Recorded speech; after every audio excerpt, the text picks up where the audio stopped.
Final guest, but it's the only person below White Holiday in the Comicsgate phone book. It's my favorite failed clone of Peter Sammetti. The YouTube guys. How you doing, Conrad? Welcome to the show.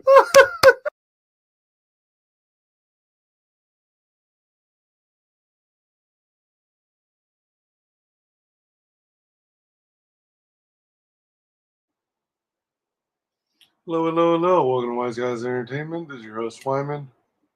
Oh, I got all these extra pop-ups lately. Okay. All right. Excuse me. So I'm kind of lost track of where I left off. It seems like I should be at number 28, but some of these don't look familiar before that. So let me pop over at the others before we proceed with 28.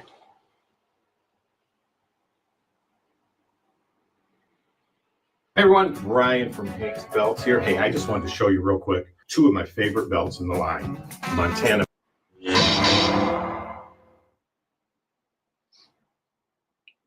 I think that people are missing something very crucial to this conversation, and I should stay out of this, but were any aspects of force use in the original trilogy, force grabbing, for instance, grabbing objects, force ghosts, even the Jedi mind trick, were they explicitly set up before they happened, or did they just happen?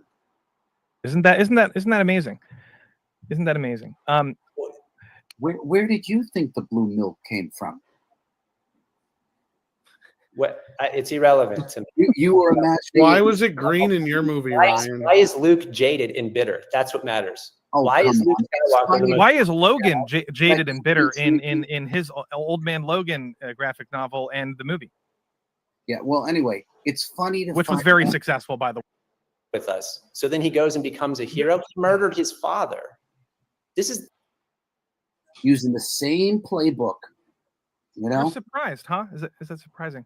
I was surprised to find out the killer in the Knives Out Part 2 5 minutes into the movie, but that's a different. I just want to say there's a line from Top Gun where he said, "Did my old man do it right? Did they stick the landing? Basically, did they do this right? Did they end it right?" And from my opinion, all the misogyny, racism, attacks on fans come from people who are rejecting the very core of what they gave us and what they did to Lucas's classical mythos. It doesn't feel like Star Wars. It doesn't look like Star Wars. And here's the thing: they had all the money, and is Rey Mary Sue? Yes.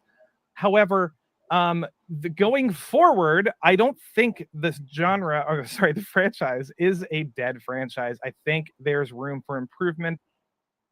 Judge Gore has been seen in slave Leia uniform, I believe. I guess, Your Honor, that Mr. Connors, I guess that women would disagree with Princess Leia. Has eroded this fan base.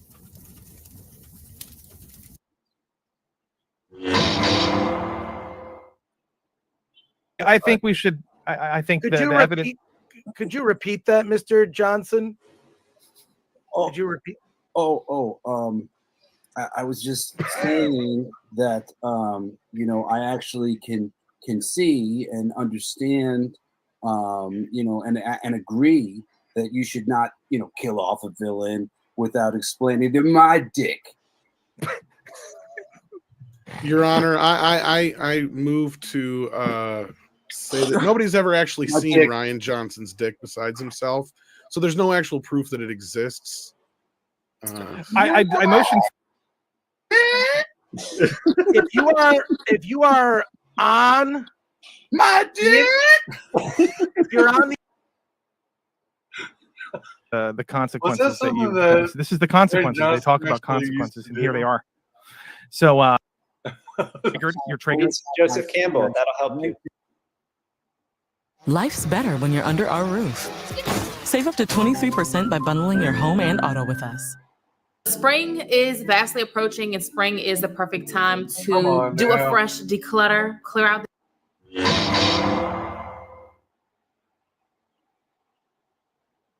Mr. Pixels, you talked about flowery language, which was interesting to me because you said that an actor was talking about shipping characters, and the thing is that we've actually had a writer who's confirmed the sexuality of an individual, and in fact, I would say this is pandering to an audience. I bring in exhibit here, whatever number it is. Star Wars writer confirms that Donald Glover's character is pansexual in Solo. It's down to $1.078 billion, ostensibly losing half of the audience. If you want to share that image, you can. Destroy the classical mythos. If you want to create another product that goes against what Lucas gave us from 1 through 6, 2/3 of a product, and then you want to go take it somewhere else, that's totally fine. But if you're wondering why the audience is divided in half, if you wonder why people are turning away and then being called names for it, it's because you're going against the classical myth that Lucas gave us. All this arguing that Lofty just gave and whatever Gordo just did is the nerd minutia. This is not what we should be talking about. Star Wars matters, and when you destroy classical characters that mean something to people, where they sing John Williams, they want to dress up like Luke, they want to embody their wisdom of Yoda and go about their lives and try to be better people, that is what I think this charge is referring to. And when you destroy the bark, the root of something, everything else being debated, what the Raylos, the this, the that, has nothing to do with it. This is about... He is not on the side of the prosecution. Mr. Johnson is not on the side of the defense. From Force Awakens, sir. Oh, I'm sorry. It's also in The Last Jedi, but I'm sorry. As an auteur, I can't say that my heart is in selling toys, and perhaps I was not the best choice for that aspect of the lore building. But I think I added a lot of thoughtful aspects to the proceedings. No more questions, Your Honor. I believe that the defense and Mr. Johnson are just doing everything they can to make our case today. I mean, this is...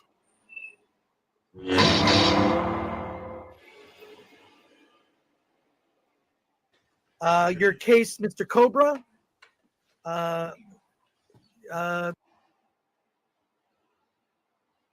The characters that you were interested in, people were fired because they wanted to focus a Star Wars story on those characters. That's what we're talking about today. We are going to talk about everything from the beginning. Disney to George Lucas. I'm sharing my screen now for the court. If the court could share my screen, be much appreciated. Here we go right here. This is when the announcement was made that George Lucas was selling to Lucasfilm and appointing Kathleen Kennedy. Listen to the language. You will feel exactly like I do after this video. I always said I wasn't going to do any more, and that's true. So I'm not going to do any more. But that doesn't mean I'm unwilling to turn it over to Kathy to do more.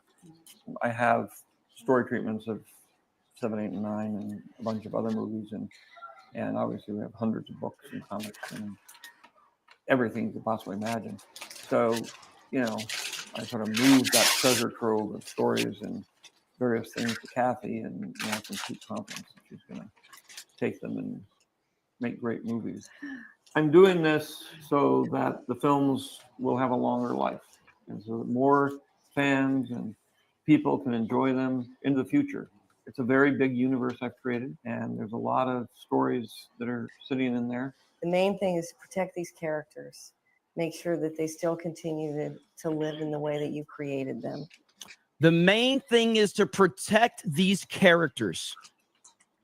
Disgusting lies, pulling in our nostalgia and making promises that they cannot keep. Great George Lucas, the creator of Star Wars. Now, this was made around the time. I wonder why George ultimately chose Kathleen. I mean, was it her producing credits and the fact that she'd worked with him and Spielberg for so long? For, I think, decades? Was it because he's like cutthroat, like business-wise or something?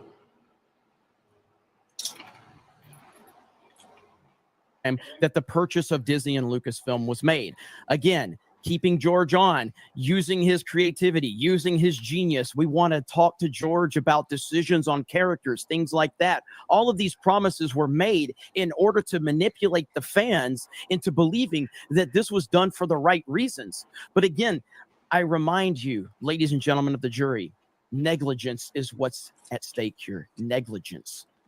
And how they treated the legacy characters. I have more video for you, and it is really, really disgusting, but we have more. This is the great George Lucas after the fact. After one of the issues was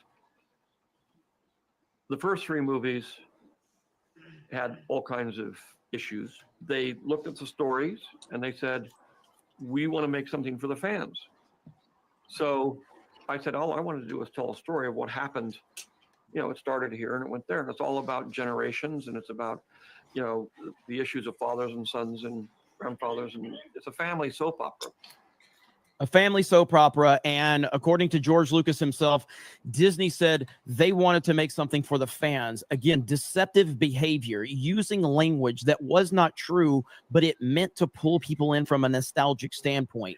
You know, manipulating people, gaslighting people. This has been their method since the beginning.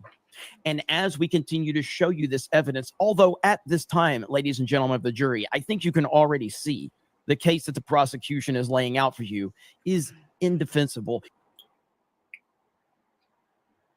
And but having said all, sold them to the white slavers. Now, again, George Lucas considers these Star Wars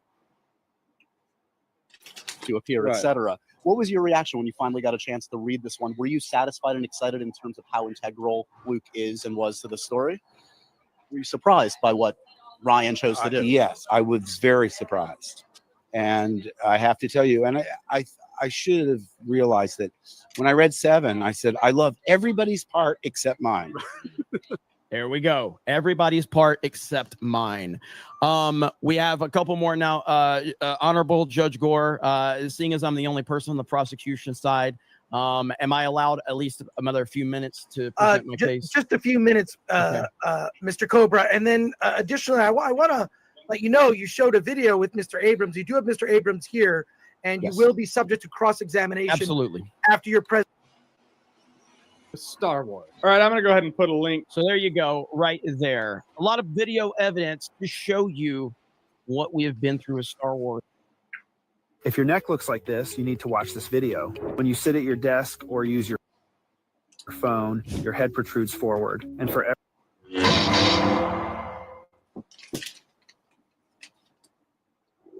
I mean, if Mr. Abrams is available for a few moments, I could ask him a couple of questions. So, All right, Mr. Abrams. Hello, Mr. Abrams. Not good to talk to you at all, but thank you for being here. I would just like to ask you, in what planet? And you said in the video that I showed with you and Kathleen Kennedy, in what planet do you think people don't know who Luke Skywalker is, so they have to be reintroduced to him? How does that mindset work? Because you said that your reasoning for not having Luke as a focal point is because there's a new generation of people that don't know Luke. Who doesn't know who Luke Skywalker is? You know, the idea was to continue the story and to begin with that young woman who felt like Luke Skywalker was a myth, and to tell a story that was not just history repeating itself, but a story that embraced the movies that we know as the actual history of this galaxy, so that they are still living in a place, you know, where there is good versus evil. They're still living in the shadow of what has come before, still grappling with the sins of the father and the people who have preceded them. Okay. Well, let me, if I can't share my screen, I do have some direct quotes that I would like to speak with Mr. Abrams about episode 7.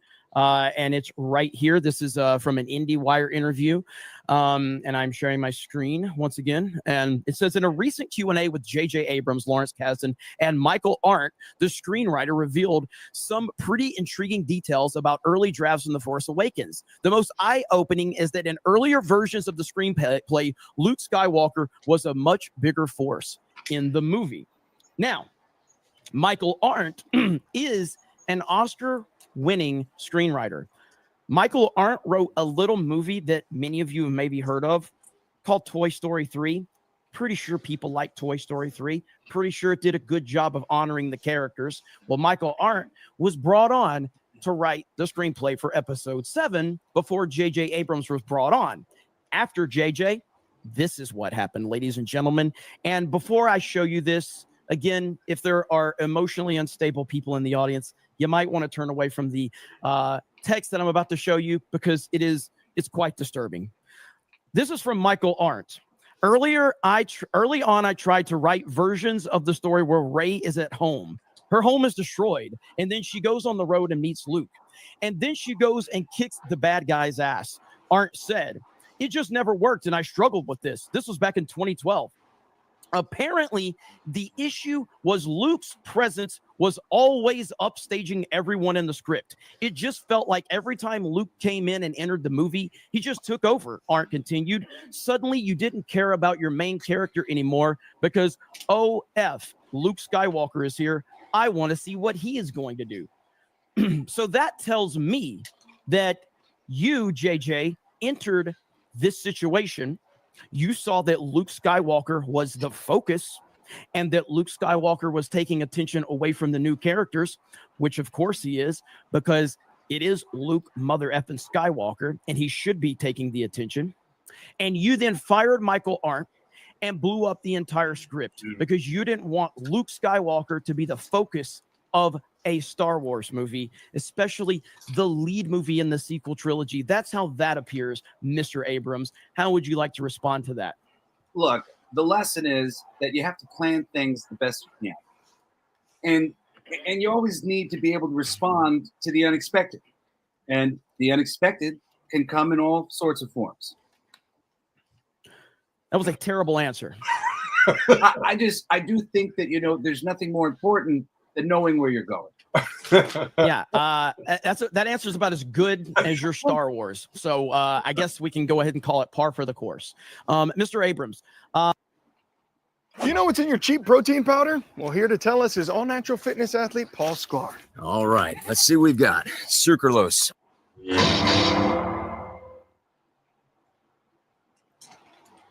I think Mr. Cobra's here. He's made his case. Please actually address the arguments that Your Mr. Honor. Cobra made. That you can't. Yes, Your Honor.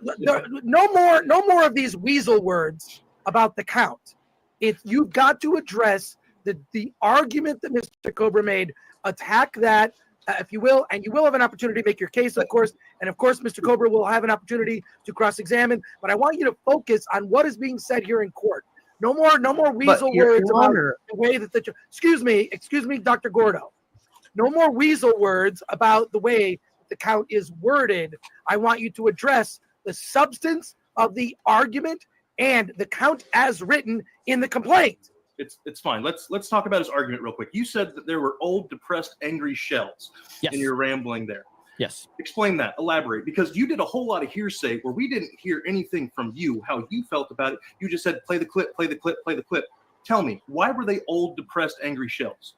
Well, Give me an example. If you go into episode 7, as I stated with the writer Michael Arndt, his entire first screenplay was around Luke Skywalker being the focus.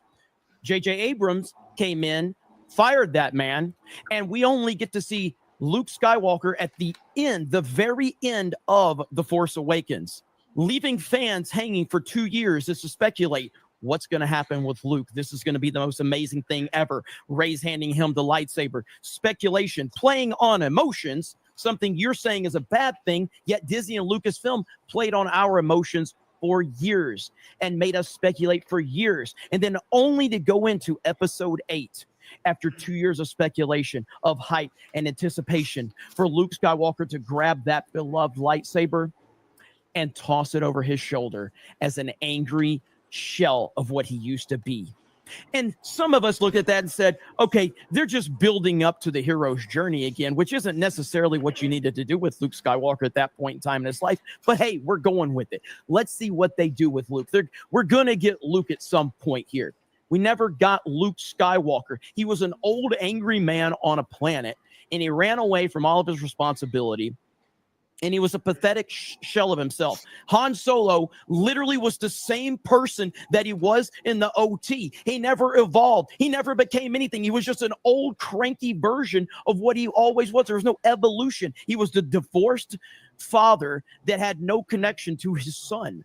That is not a hero. That's not who we wanted Han Solo to be. And then, of course, we see what they did with Princess Leia, and we all know if Carrie Fisher were here, she would have absolutely given Lucasfilm holy hell in the public. God rest her soul. And shout out to Carrie Smith. Can you elaborate? You said we all know. Just treat me like I'm an idiot. We all know what Carrie Fisher. That's not very hard. But anyway, what I could do is pull up any videos from Carrie Fisher. I don't want you to pull anything up. I want you to tell me. Just stop double speaking. Tell me.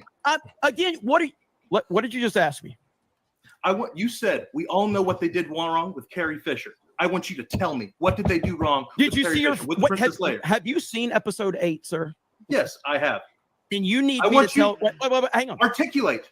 You need me to tell you what they did wrong in episode 8. Yes, that's the whole reason we're here. It is to articulate. Or you can just say, hey, guys, I know I'm right. Yep, I'm right. Talk.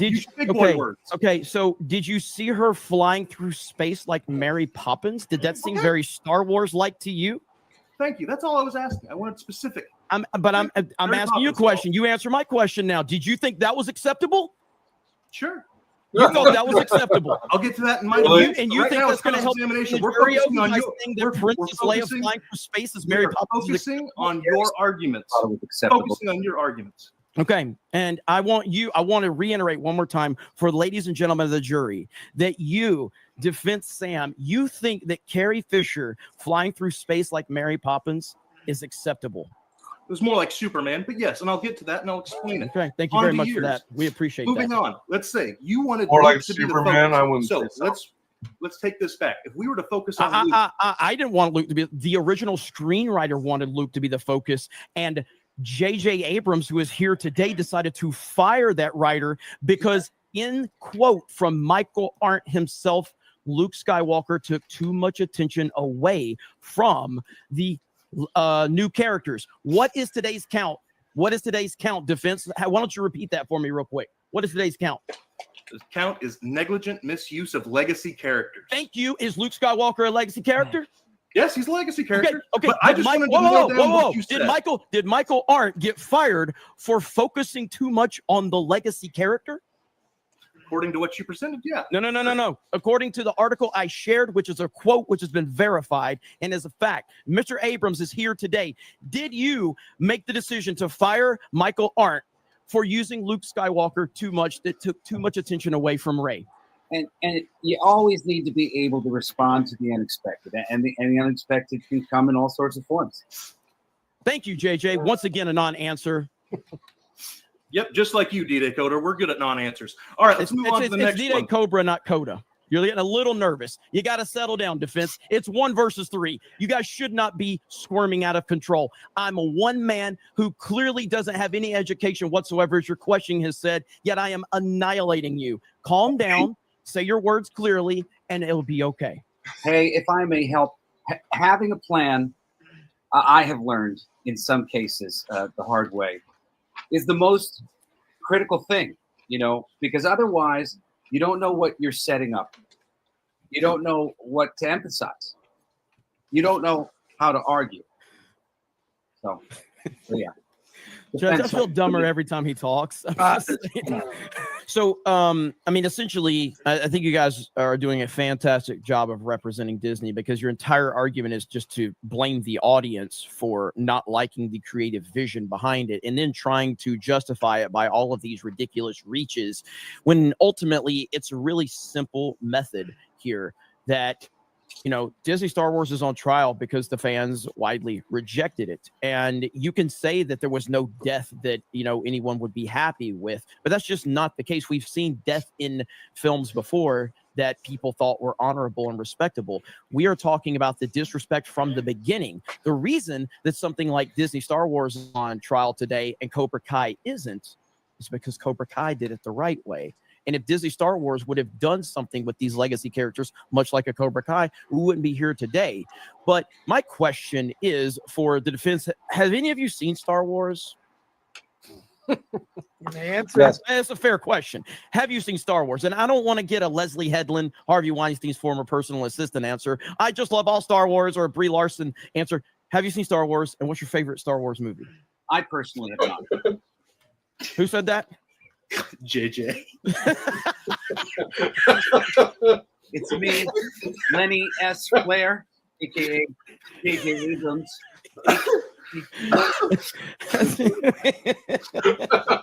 Anybody help me get out of this mystery box? It's very defining. Have any of you seen Star Wars? Any of the members of the defense? Yes.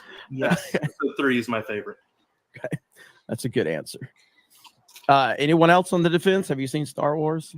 Yes, we have. Okay. What's your favorite Star Wars movie? Empire. The Empire Strikes Back. Okay. Yeah, And, a close second, Rise of Skywalker. Close second. Whoa! Why Rise of Skywalker, might I ask? Yeah. Well, why Rise of Skywalker? Well, Can I just add this? JJ, speaking for everybody, can you just not talk, please? Thank you. Okay, going to the defense now. Yeah. Well, so you've used what is this high mythology a few times? High Can mythology, you define as an uneducated man myself? Can you kind of tell us what high mythology means? Well, we can give you some examples. For example, like Lord of the Rings is high mythology. High mythology. Any mythology which has embedded and into its symbols and allegories timeless universal truths, which are common to all high myths. And you use that term. Use that term for me again. Timeless. What's that? Timeless. You said timeless. Timeless truths, and right? universal. Yes. Right.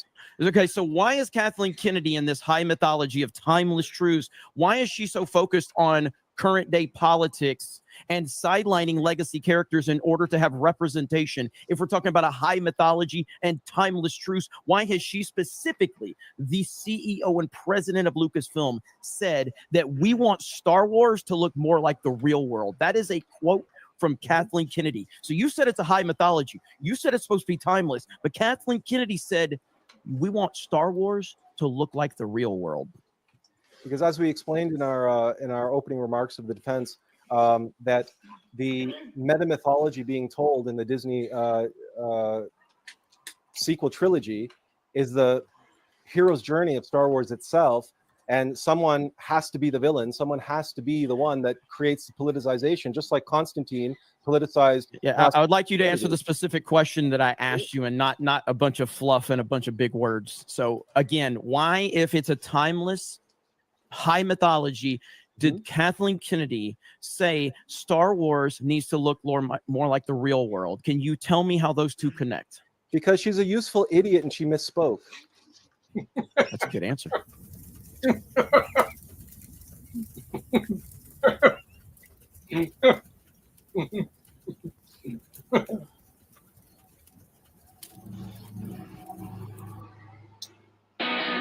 Find savings everywhere you turn during the Memorial Day sale at Furniture Fair. Shop.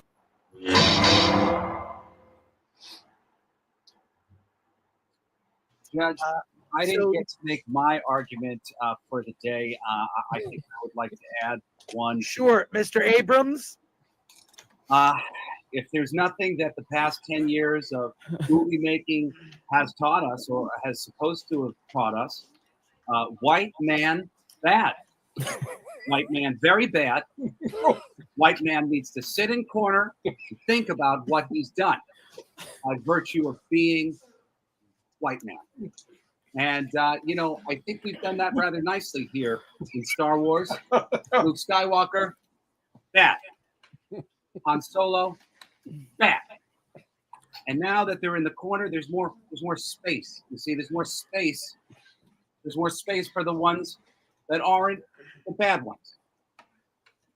For the defense, now I brought up Cobra Kai earlier, and my hypothetical question for the defense would be, let's say hypothetically Disney Star Wars actually did what Cobra Kai did. And what Cobra Kai did is it basically had a 30-year gap of, characters that, we had an attachment to in some way, shape, or form. We open up that story and we basically are introduced to the characters as we expected them to be in the opening. And then we start going on this path, and suddenly they subverted our expectations, which is something Rian Johnson likes to say a lot. But with Cobra Kai, they did it in a way where they showed us, they established where the old characters were. When the ones that we were emotionally attached to, we're going to reintroduce you to these characters immediately. We're going to show you where they are in life, and they are on opposite ends of the, what life has given them. And it's kind of what we expected. Daniel LaRusso is successful. He's a rock star. He's got a family. Everybody loves him. Johnny is just kind of drinking himself to misery. He's, losing his job. He doesn't have any direction in life. He's miserable. But as the story evolves, all of that changes. All of our expectations are changed. But in the process, we're introduced to new characters along the way. And then by the time the seasons start going into seasons 2 and 3, suddenly we start letting go of those old characters and we start caring about the new characters. If Disney Star Wars would have taken that approach, started us out where we expected to be, and then maybe evolve that story, all while introducing new characters along the way, by the time we get to episode 9, we, the audience, can be ready to let go of the old characters and embrace those new characters because we've been on a journey with them. Do you think we would be on trial today in a hypothetical situation if Disney Star Wars followed the Cobra Kai template? I'll tackle that unless someone else wants to. Honestly, no, I don't think we would. But the problem with that, because I believe in your hypothetical, I love Cobra Kai. I think it's awesome. I think they did a great job. But I think the difference is we got that 32-year time gap from when episode 6 aired to when episode 7 aired. So that's a huge gap in time. And Disney and all their grand thought processes thought, hey, we could just kind of skip that middle part, skip the middleman. People will love it because it's Star Wars. And so we'll just put them on their character path and kind of in the middle of it, and then we'll catch them up on the back end. So yeah, I mean, sure, there's plenty of other ways to do it. There's 1,000 ways to skin a cat, but is it the right way? Is it the wrong way? I don't know. I haven't seen that movie. I couldn't tell you.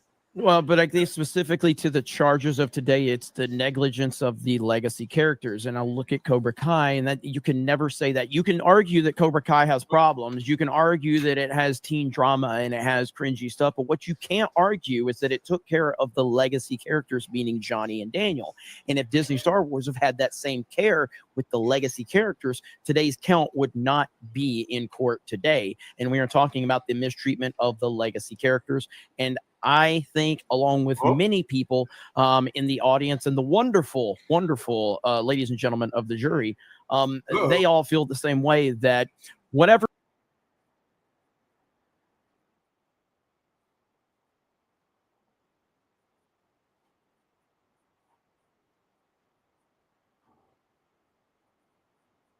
a new Han Solo, and they failed at that too. So I think that across the board, Disney failed from that perspective on today's count.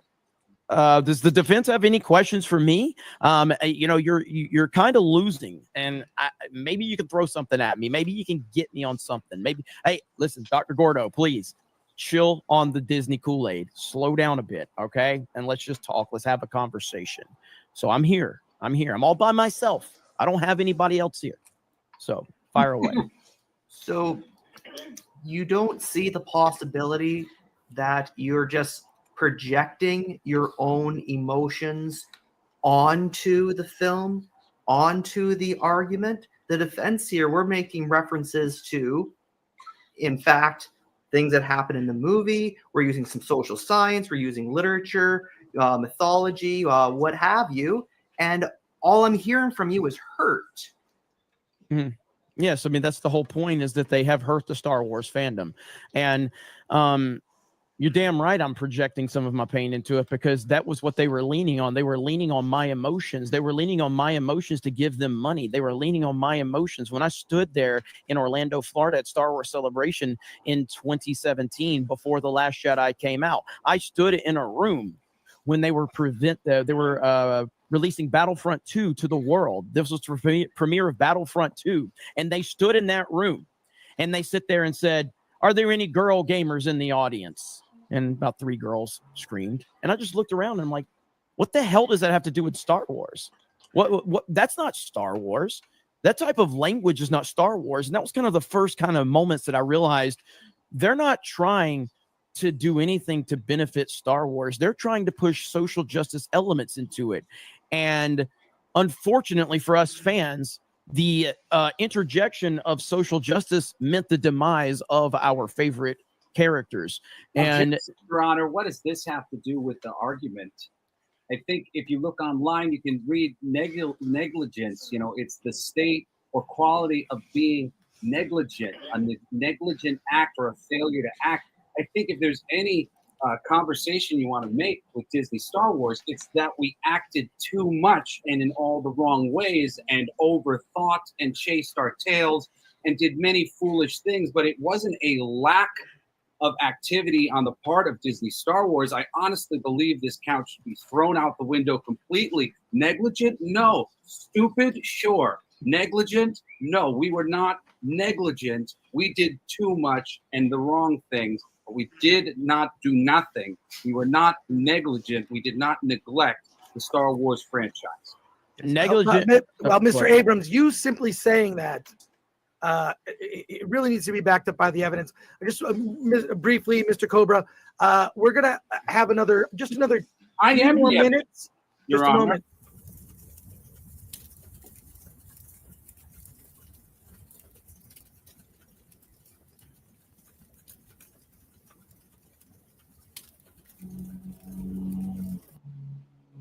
Want to get rid of this visceral fat? Check this out. This is how to get in shape fast. What?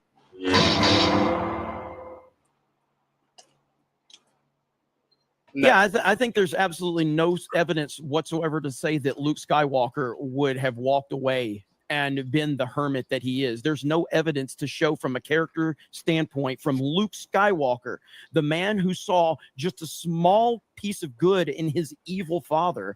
There's no way that that man would be the person that we got, the man that stood there. And when Rey handed him that lightsaber, he just threw it over his shoulder and just scoffed at the idea.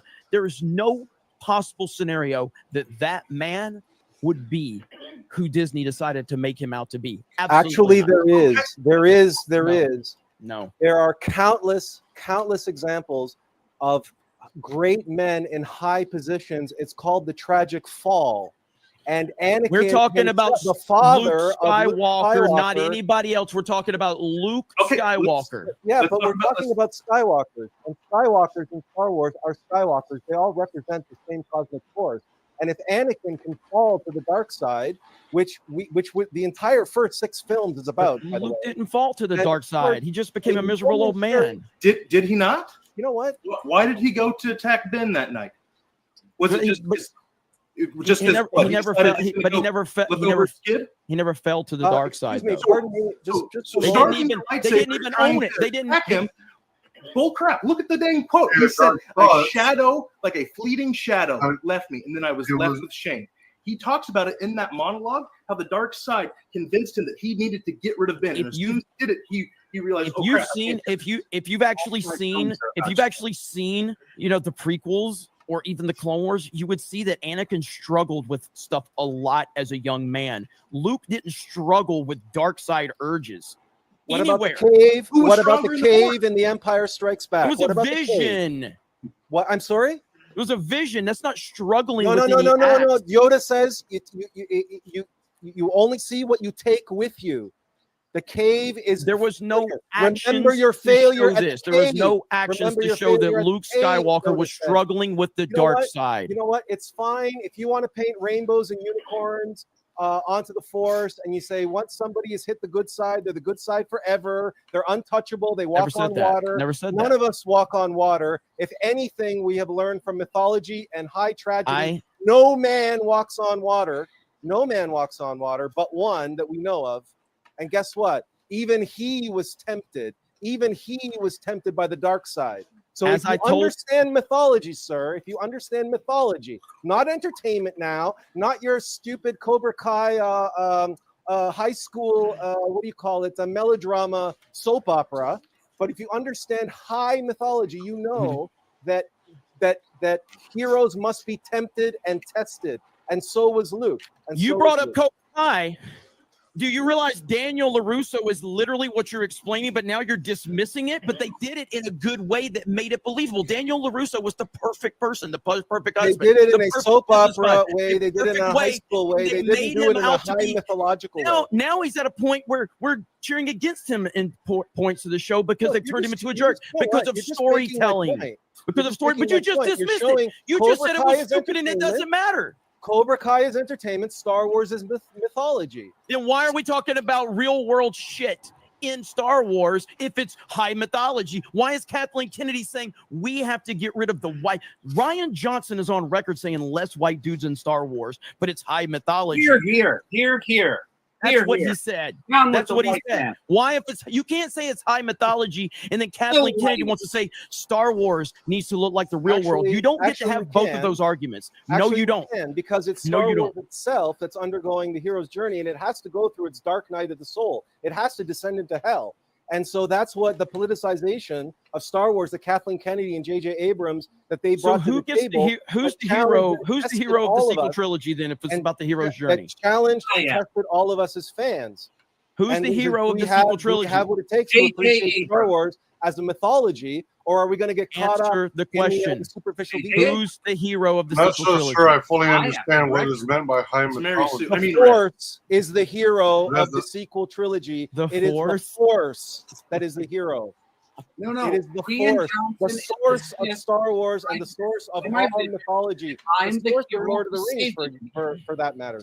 The source Okay. of Dune. And All just these to things that we have passion for. and that we just to love show you how much that's It's failed, I'm because it sharing my comes from the screen. same thing Sharing my inside screen us right now. that So speaks to us. Kathleen Kennedy says Star Wars new female character is extremely significant. She Kathleen is extremely President- significant. Kathleen Kennedy, president of Lucasfilm, calls on movie industry to do more for women and fuels speculation that Rey's character is part of the Skywalker family. Now you don't even mention Rey in the whole sequel trilogy. Now you can't even talk about her as being a hero because what I'm going to point out is that she literally just hijacks the Skywalker name because they can't even let her be who she really is. But You Mr. can't even let Cobra, her- you accuse us of not discussing the legacy characters and then express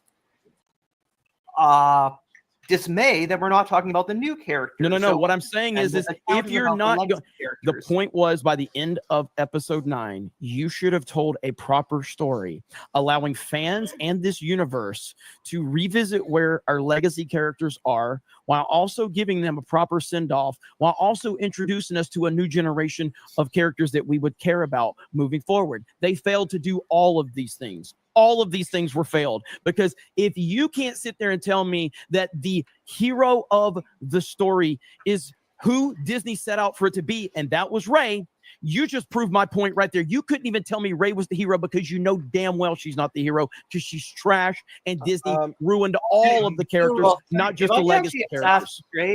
asked Mr. Abrams, when you had Carrie Fisher, Mark Hamill, and Harrison Ford on set, and you told them you gave them direction as a director, did any of them ever say, well, no, I'm not filming this. This is so out of this character's wheelhouse.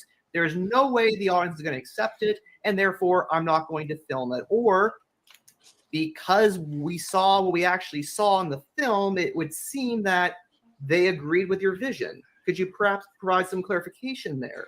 Did the actors refuse to do anything that you directed them to do? Well, of course, the actors did whatever they wanted, whatever we needed them to do, and they were very happy to do it. We were paying their bills. But, I think the most important thing for all of you to know is this is the first time I've ever met Mr. D-Day Cobra. I've never heard these brilliant ideas before. If we had taken a meeting, like now, like it would have been like 15 years ago, but we could have fixed this stuff. It would have been great. It would have been.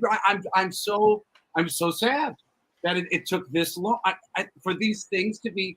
you know. Well, I appreciate that, JJ. So you're basically saying all of my points are valid and correct, and if you would have done what I said, everything would have been good. So thank you for proving my point. No, Appreciate I'm that, JJ. saying That's the that- first smart thing you've said all night long. Thank you, Actually, JJ Abrams. Hold on. A point of contention with What that, I'm JJ. saying is there was no ill will or bad nature here. We were doing what we thought was the right thing to do.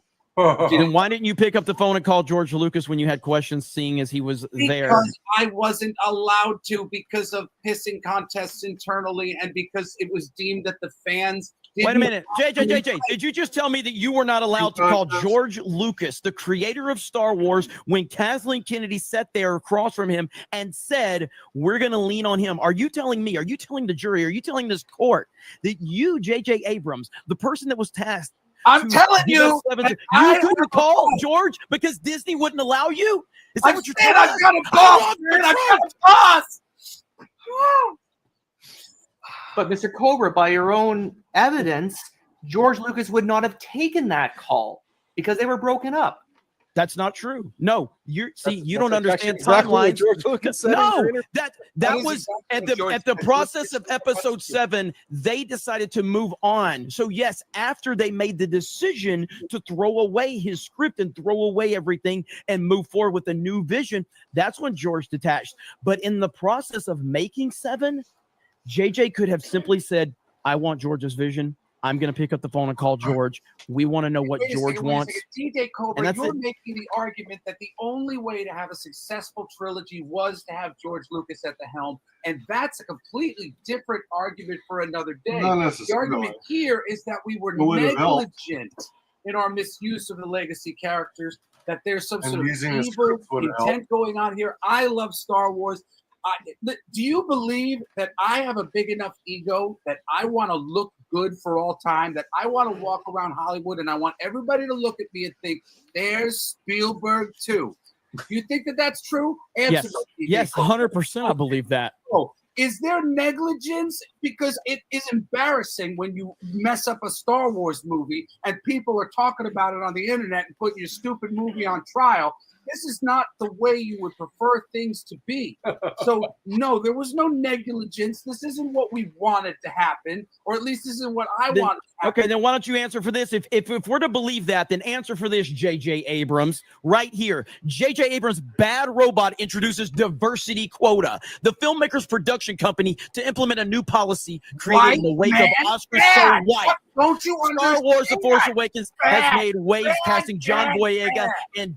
and Daisy Ridley, a young black man and a white woman, now leads figures the biggest Hollywood woman, blockbuster of good. 2015. Black man, Now good. J.J. Abrams has White man, signaled his ongoing efforts to help improve Hollywood diversity. So this means that you actively cast people based on identity politics and not to complement the story. That is Well, the proof best of it, people. J.J. I Abrams. cast That John is proof. Boyega from Attack the Block. Did you order the code red? I picked the best actors of authentic ethnicities. Did you order the code red? Yeah, some of these are reminiscent of the Few Good Men movie. When we touch here, maybe just try this, ladies and gentlemen. Oh, that feels nice. Yeah, that's a good. So just do that because it feels comforting. Because when you were Blatant misuse of the expanded universe. Your Honor, distinguished panel, members of the jury, if it please the court, I must state before we begin that Jung Park is not a lawyer by profession. I am merely a simple country supervillain, hell-bent on world conquest, and your legal ways confuse me like Merely a caveman country super. bought from a block of ice on an episode of Perry Mason, written by Rod Serling after smoking the wrong kind of wacky tobacco in his favorite cigarettes.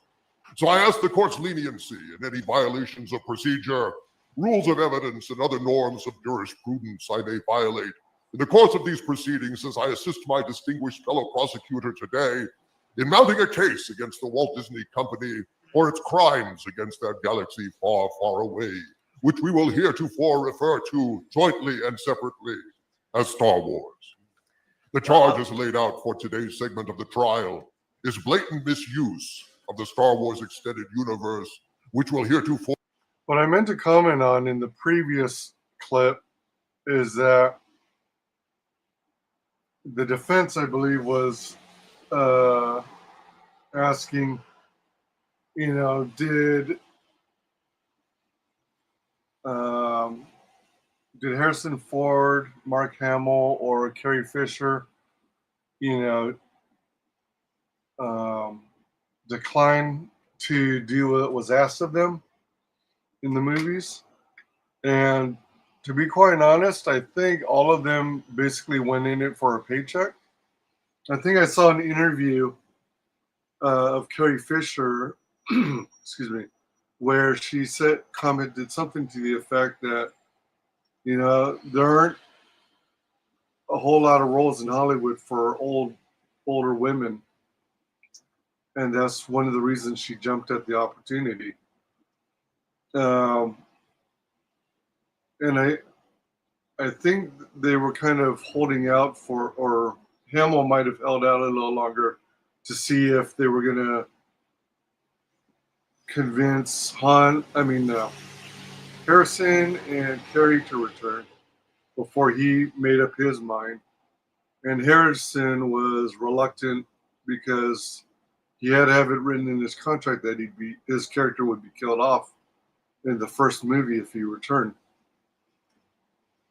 What I think they did wrong was just that. I think what they should have done is, knowing that they were the Trinity, the original trio of the original trilogy saga or original trilogy, they should have done teamwork and stick together to insist that the property be handled respectfully in George Lucas's vision and honor. And if Kathleen Kennedy and the others had anything that veered too far off the beaten path, then they should have struck it down. And then, because I think, kind of like how I believe Hamill kind of views the franchise, they owe it a certain level of respect to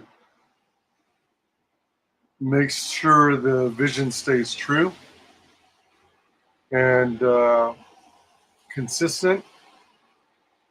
And when in Force Awakens they started foaming, or when they even saw the script and realized everything was contrary to their characters, they should have put their foot down and refused to participate in the film if they were just going to treat it like trash. Or referred to jointly and separately as the EU.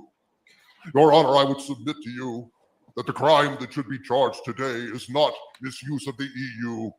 Rather, Disney should be standing trial for the murder of the EU in the first degree. While specific examples of blatant misuse regarding the EU will certainly emerge in the course of these proceedings, and my distinguished fellow prosecutor and I will prove, beyond reasonable doubt, Disney's guilt in meticulously and relentlessly destroying all aspects of Star Wars, including but not limited to the EU. Disney's crimes in regard to the EU are not limited to mere abuse. I would like to establish from the very start of these proceedings that Kathleen Kennedy, the president of Lucasfilm, ordered, sanctioned, and with malice of forethought, did an aid and abet with her handpicked team execute the EU with the equivalent of Order 66. According to Tom'sGuide.com, after Disney purchased the Star Wars license in 2012, it was only a matter of time until the company decided to nix the expanded universe. On April 25th, 2014, the Disney-fied Lucasfilm staff wrote a blog post explaining that the EU would be decanonized and printed under a Legends banner from now on. The message was clear. With new films on the way, Disney couldn't have nearly 40 years of semi-official existing material cluttering up the mythos. And I get that, says the author, who doesn't? You can't invite filmmakers onto an exciting new Star Wars project and tell them, by the way, this had better not step on the toes of any of your thousands of existing stories. No, if we wanted new films, the EU had to go. Tellingly, that's the excuse. If we want new films, the EU has to go. Oddly enough, it's as Kylo Ren said in The Last Jedi, the most loathed Star Wars story ever told, let the past die. Kill it if you have to. That's the only way to become what you were meant to be. Ladies and gentlemen of the jury, at this time I must pose the question, how does one murder a dream? Dreams are not living things, no more alive than the fictional heroes that populate them in comic books, novels, songs, and the tales passed down from father to son, from mother to daughter in more primitive tribes through their oral traditions down through the ages. So how then does one murder a story? Stories have no beating heart to stab, no throat to cut. In short, how does one kill an idea? We could ask Kathleen Kennedy, had the court been able to serve her a subpoena to be here? But of course, no process server would be able to survive service behind Disney's magic curtain, although I am told that many Bothan process servers died trying to subpoena her appearance here today. So in absence of Ms. Kennedy, we can instead turn to George Orwell for his testimony. Mr. Orwell laid the blueprint for Kennedy's brand of historical revision and destruction in his novel 1984, in which a ministry of truth was devoted to finding materials from the past that contradicted the government's propaganda efforts. The protagonist of the novel, one Winston Smith, was employed by the Ministry of Truth to sort, shred, and burn the books, documents, and recordings of the past containing ideas the officials deemed dangerous to their totalitarian regime or that contradicted the kinds of historical lies the government was seeking to establish as historical truth. For example, let's say that a fascist government seized control of the United States, and the new fascist government wanted to change the history of the United States to prove to future generations that the United States always was a totalitarian regime. Well, in that scenario, a Ministry of Truth would wish to burn all history books, all American flags, any old copies of the Constitution or the Declaration of Independence, and any recordings of the Star-Spangled Banner. Now, the current citizens would, of course, remember the truth about how the United States used to be, but absent any actual historical documentation, any proof of the United States existing as a beacon of freedom, that knowledge would die out with the current generation. No one born after the regime change would ever know the truth of what the United States was about, and the same is true for the Star Wars EU. Your Honor, members of the jury, it is my contention that the ultimate misuse of an entity is the murder of that entity. It is my contention that Disney, Kathleen Kennedy, and her accomplices and accessories after the fact murdered the EU for exactly the purposes outlined by Mr. Orwell in 1984 to facilitate the regime change from George Lucas to Mickey Mouse, to ensure that the only Star Wars that would be remembered is Disney's Star Wars, to eliminate the inevitably unfavorable comparisons between the wondrous, dynamic, adventurous eruption of sheer joy represented by George Lucas's Star Wars and the joyless, agenda-driven, feminist-obsessed, and terminally woke cultural vandalism represented by Disney's Star Wars. Now, I can almost hear the defense thinking to themselves as they listen to this, isn't Doomcock being a bit bombastic? Isn't Doomcock being dramatic? Isn't the idea of the EU being murdered an overstatement? Surely, no matter what Disney does or Kennedy decrees, the old books and comics are still floating around out there, yes? They still live so long as printed copies of EU materials exist. Isn't that so? I would argue that the books and comics that make up the EU are, at their base, forms of communication. Can there be said to be communication without at least two parties? If a book is printed in a language no one can read anymore, it is effectively dead. Its idea silenced, its meaning forgotten. The same can be said for books that are forgotten, that are cut off from the general population, or worse, overwritten by revisionists to fit their new agendas, their new histories, their new franchises. Again, I would like to introduce into evidence a few key quotes from Mr. Orwell that illustrate why this misuse of the EU should be taken so seriously. Every record has been destroyed or falsified. Every book has been rewritten. Every picture has been repainted. Every statue and street and building has been renamed. Every date has been altered. History has stopped. I shudder. I shudder at this. History has stopped in 1984. Certainly, the EU has stopped, hasn't it? Perhaps in a Fahrenheit 451 scenario in the future, small pockets of fans will remember the EU, share digital files of old comics and novels, but it's a struggle against the forgetfulness of time. Every year, more and more people who remember the Dark Horse Star Wars comics will pass, and their relevance will slide until eventually they'll be forgotten. Reconfigured by Disney, which in this case functions like the Genesis device from Star Trek II, The Wrath of Khan, destroying pre-existing life in favor of its new Matrix. And again, I cite Mr. Orwell when it comes to Disney's motive for decanonizing and banishing the EU. Why would they do this? As Orwell states, who controls the past, controls the future. Who controls the present, controls the past. I fear some hypothetical day when Disney decides to remake the original Star Wars trilogy, making Leia the hero who blows up the Death Star, and then Disney locks away the original film in a vault, treating it as if it never existed, and who knows, perhaps in 100 years, no one will remember it exists. Unless they The same do goes for the EU. a limited Mickey Mouse re-release is reshaping these beloved stories in their own every world anniversary. image. They have the power to control the future of Star Wars, but to consolidate that power, they are seizing control of Star Wars past. Again, consider the testimony of Mr. Orwell. The most effective way to destroy people is to deny and obliterate their own understanding of their history. I would also posit, and we will hear concrete examples of this next point from my learned colleague for the prosecution, that Disney's motive for killing off the EU was also, in more practical terms, one of the oldest motives in the world: simple theft. Kennedy famously asserted, with crocodile tears and lupine cunning, that the great problem with Star Wars was there was so little source material to draw stories from. That was ridiculous. No source material for Star Wars. What a spurious assertion.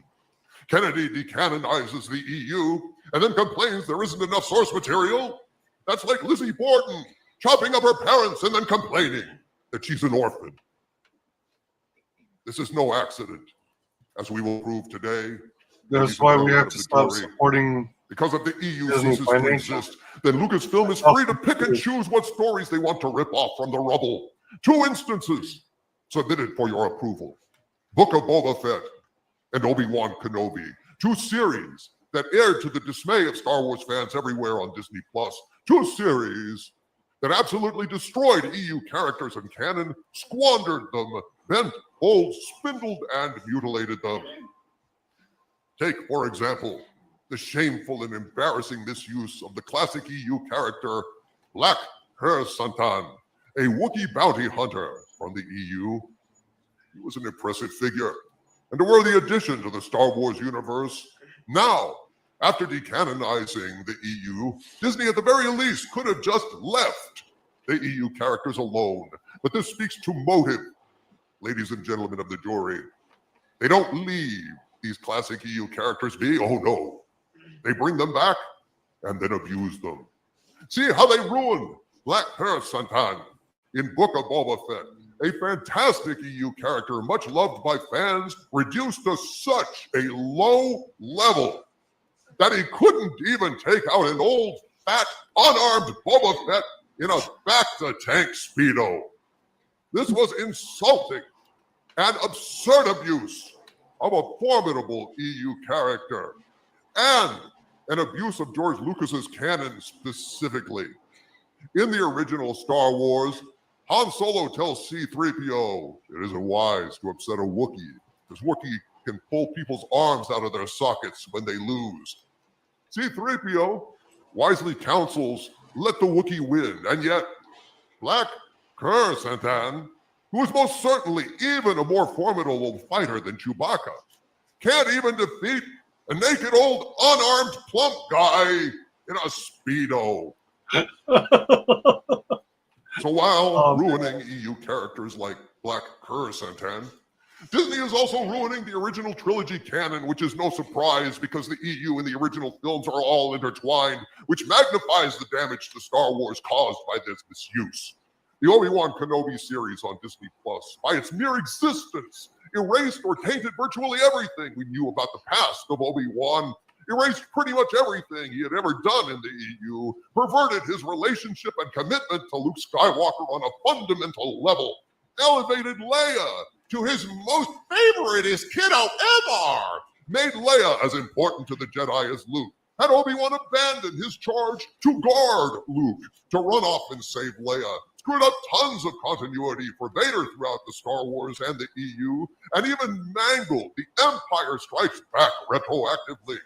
When Luke flies off to confront Vader, Obi-Wan says, "That boy is a lost hope." And Yoda says, "No, there is another." Well, if this atrocious Obi-Wan Kenobi series was indeed canon, if it had actually happened, Obi-Wan would know that Leia had the Force too. He spent a whole series shoving Luke to the side in order to protect Leia after all. It destroys the canon of the original Star Wars, since Leia makes it clear throughout the movie that she didn't know Obi-Wan personally, not in the way she records a message for him in R2-D2, nor does she weep for him when Vader kills Obi-Wan on the Death Star. Ladies and gentlemen of the jury, in decanonizing all these tales and abusing both EU and original canon characters, Disney is indeed following Kylo Ren's recommendation. Let the past die. Kill it if you must. Disney is indeed killing it, ladies and gentlemen of the jury, and it is deliberate murder in the first degree. Now, far be it from me to charge Disney with crimes they have yet to commit, but I find it speaks to motive, Your Honor, and supports the case for misuse of the EU that Kennedy is poised to make heir to the empire with Dave Filoni. Zahn's Thrawn trilogy no longer exists officially, but true to form, it appears that Disney is going to give heir to the empire the Book of Boba Fett treatment. And then, moving forward, Timothy Zahn's Thrawn trilogy will be classified as fan fiction, forgotten and discarded. And Disney's Thrawn trilogy will be the only Thrawn trilogy anyone remembers as time goes by. Why is this pernicious? It alters the very foundation of Star Wars. Thrawn's trilogy is widely regarded by fans as the proper sequel trilogy, and only one, the only one that we will ever get. And as such, it is truly integrated into the very fabric of Star Wars. And yet, with this Dave Filoni revision, we see Disney implementing their invasion of the franchise snatchers plan to replace Star Wars with a Disney-fied simulacrum, setting out Zahn's books and laying an alien pod next to them, which will reduce them to a lifeless husk and take their place a morning. And once that happens, if anyone ever asks, "Hey, wasn't Luke the one who faced down Master Seaboth?" Kids will scratch their heads and say, "No, wasn't that Ezra and Ahsoka that did that? What, Thrawn was blue? I thought Thrawn was a proud woman of rainbow color." And so it goes. The memory of the EU down the sinkhole of history, shredded by Mickey Mouse and his minions, leaving only the smoking remains of Star Wars in its wake. In summary, in decanonizing the EU, the Walt Disney Company, along with Kathleen Kennedy and those under her authority, is guilty of the ultimate misuse of the EU, the murder of the extended universe. During this trial, you will hear specific instances of this misuse from the prosecution, but regardless of any of these specific instances, that decanonization was the ultimate misuse of the EU, of the fans, of George Lucas, and of Star Wars itself, and that mere decanonization, I would submit to you, ladies and gentlemen of the jury, is enough to warrant a guilty verdict in this case. I would conclude with one final quote from Mr. Orwell. The past was erased, the erasure was forgotten, the lie became the truth. I present this to the court in the hope that your honor will consider my words when the guilty verdict comes in, as it surely will, and it's time to pronounce sentence. I understand we cannot at this late date change this to a murder trial, but I respectfully urge your honor to pass the harshest possible sentence in regard to these charges, for the magnitude of Disney's crimes are, in my view, not adequately addressed by the charges laid out here today. This is not a misuse, I would submit. This is an execution. Thank you. I like Doomcock. He's entertaining.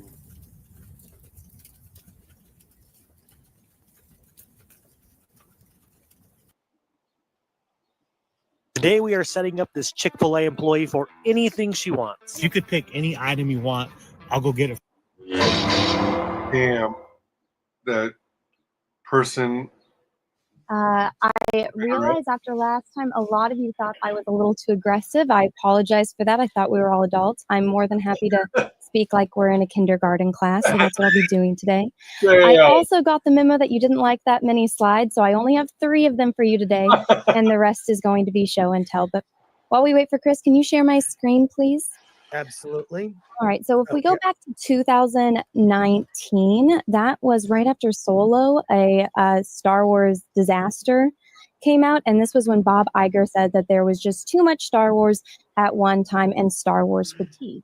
Then we had Kathleen Kennedy in the same year, a few months later, come out and say every one of these movies in regards to Marvel, right? Because if you guys go back to the first episode when I went over Bob Iger and them purchasing Star Wars from George Lucas and all of Lucasfilm. They also acquired Marvel. I explained that with the Pixar deal, and then with Marvel, and then with Star Wars.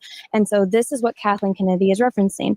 Every one of these movies, Marvel, is particularly hard nut to crack. There's no source material. We don't have comic books. We don't have 800-page novels. Kathleen Kennedy, Rolling Stone, 2019. And then you have the funny meme underneath it. Now I will elaborate on that in a moment. But guys, also, I did want to point out before I stopped the slideshow, George Lucas even used the EU when he was writing the prequels. So a lot of people like to give George Lucas, a lot of heat on some of the stuff that he did, which, everyone is open for criticism. But at least in this aspect, George Lucas respected stories that other people wrote with his IP because they also respected the universe that he created. Now, to end the slideshow, and can you please make me full screen? Of course. All right, so Kathleen Kennedy, there's no comic books, right? There's absolutely no source material of any kind, and this goes along with what Doomcock was saying about how there is, soon all of this is going to be gone, but they don't have any of this, right? Speaking of 800-page novels, they don't have any of this, right? There's nothing. This doesn't exist. Whereas when you had Marvel, you had someone like Kevin Feige who had an entire Bible of all of these Marvel characters, stories that they had done. And they had this little thing, which is crucial, a plan. They didn't go and erase all of the Marvel characters to create new ones. They utilized the things that they had. So recently, Disney has, been going and kind of just destroying past characters instead of going over, I don't know, maybe stories that already existed. Now, I do have a lot of books to show you. I did say that this is show and tell. These are only a fraction of the ones I could find. As you can see behind me, there's a lot of stuff to go through. But so as far as the expanded universe goes, what they are doing now after they notice the Star Wars fatigue as for what they are doing, which is blatantly just destroying characters, showing no respect to them or anything that came before them, and now they are bleeding money. So what are they doing? They're like, oh, here are all these books and things that we kind of threw away. Let's go and just get the Spark Notes, the very bad Spark Notes version of them, and let's make the 99-cent store knockoff versions of them.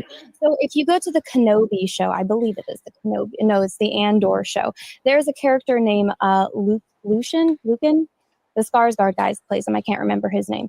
So that is actually a knockoff of a fantastic character. One of my favorite characters in the expanded universe, Talon Card. Talon Card is in the Thrawn novels that Timothy Zahn wrote. Here we have Grand Admiral Thrawn.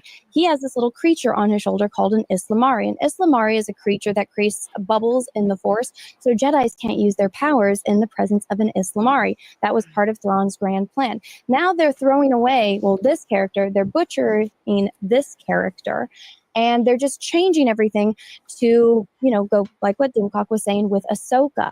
They're changing all of these things. Now, there is a clip out there, I believe you can find it, where Dave Filoni is talking, and Katie Lucas, George Lucas's daughter, who was also in Star Wars, and she wrote some of the best episodes of the Clone Wars ever. She was talking about how they referenced the EU, and Dave Filoni did not want to give these EU creators credit. And the reason that is because they don't want to pay people like Timothy Zahn, like the creator of, I don't know, this character called Revan.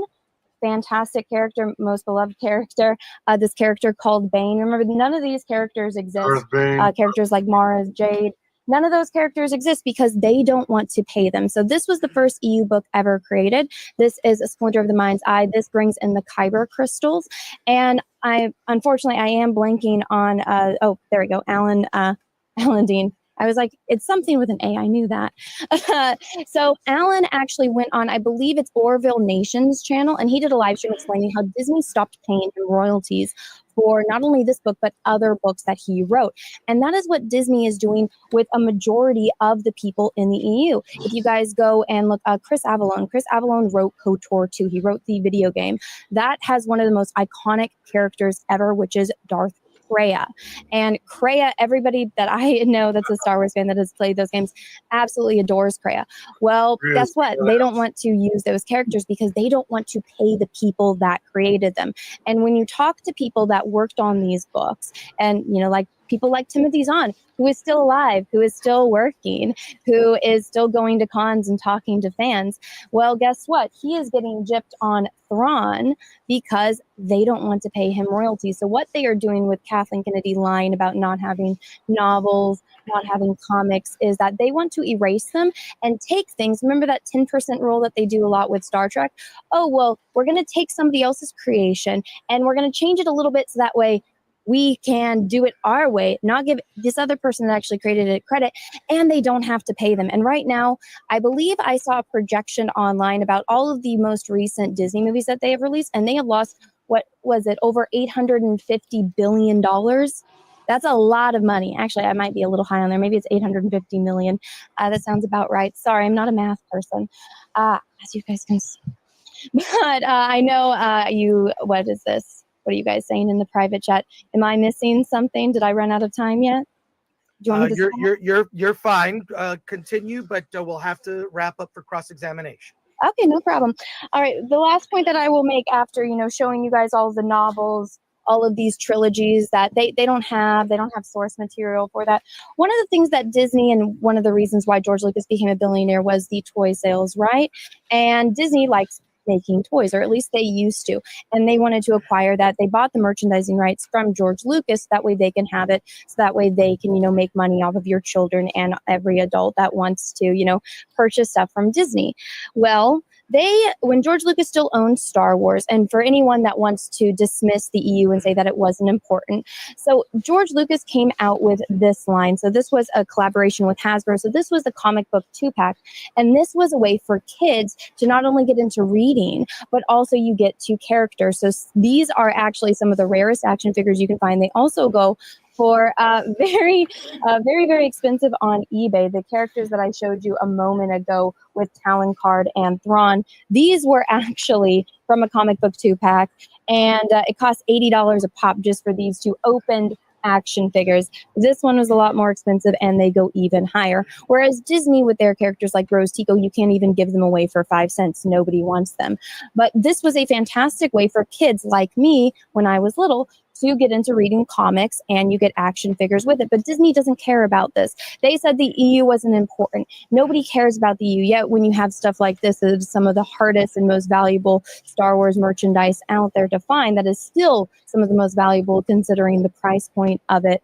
They just want to throw that out the door because they would rather take the hit and not pay the people that created this and not give George Lucas credit for any of it as compared to actually giving the fans what they want, which is what Marvel did. The prosecution has is. Wait, Chris, I have a question for you then. Do you know who this is? Is that Darth Bane? No. I can't. Darth Revan. It's one of. Yeah, I don't. This is Revan. I think that's Malgus. This is Bane. Darth Malgus. Do you know who this is? I do not know who that is. Okay, I'm going to cover up the name. Do you know who this is? This is a character that they erased. No, I do not know who that is. This is Jaina Solo, a character that they that they destroyed, so that way we could have Kylo Ren. Isn't that fun?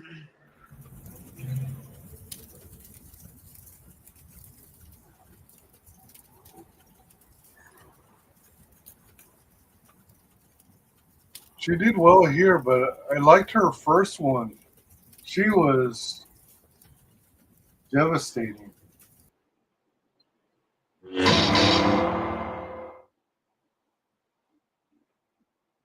I would like to just address something here. You know, I mean, we're talking about, well, what is the harm? You know, the EU is still around. You can still like buy things and et cetera and so on.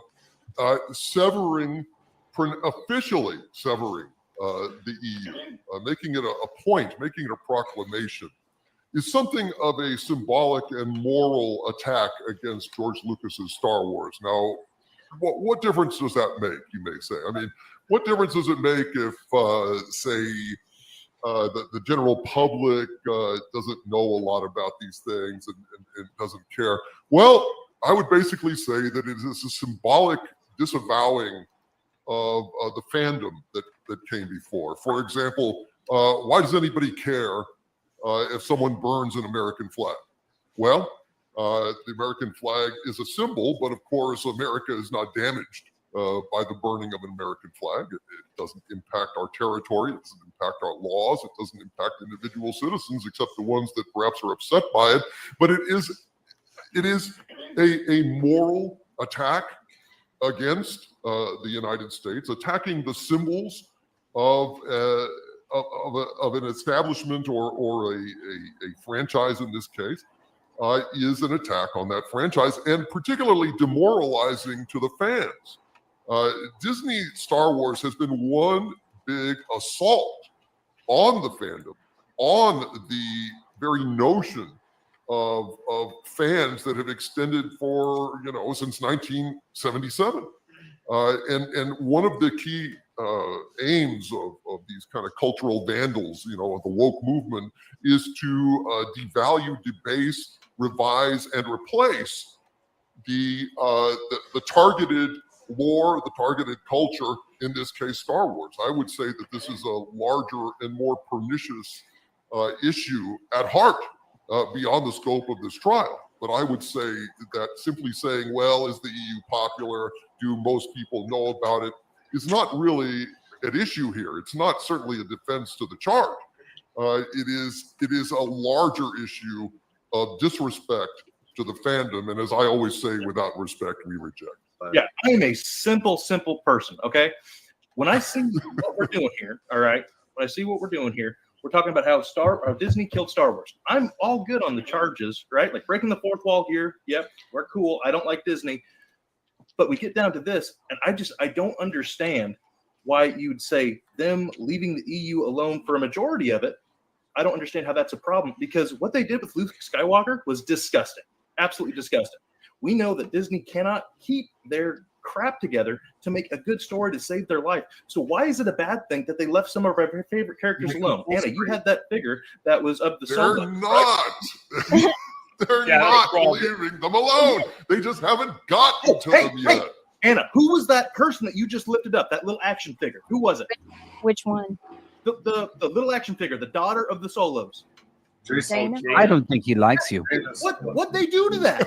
They left her alone. They left her No. They didn't leave her alone. They completely erased her and they replaced her with Kylo Ren. They put her in the off cannon. Okay, the off cannon. Hey, wasn't Yes, someone? they insulted her, and I then they don't claimed like you there's no either. female characters. There's no strong female characters.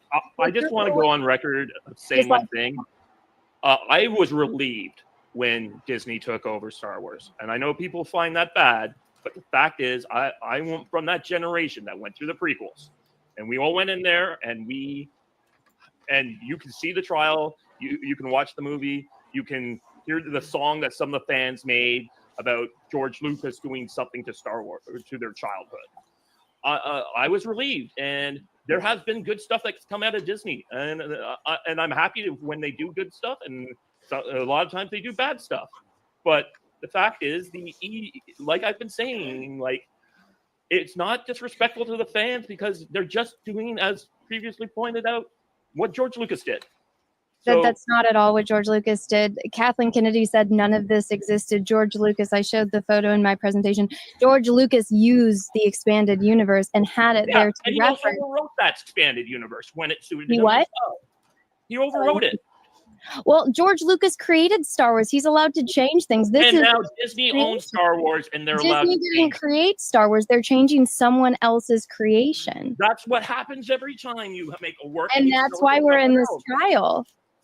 And you think that's a good thing, that they can go ahead, the highest bidder can go ahead and buy whatever they That's want capitalism. and trash it and destroy it. You watch your language. We're allowed to You'll be call it- malfunctioning within a day, you nearsighted scrap pile. And don't let me catch you following me, begging for help, because you won't get it. Okay.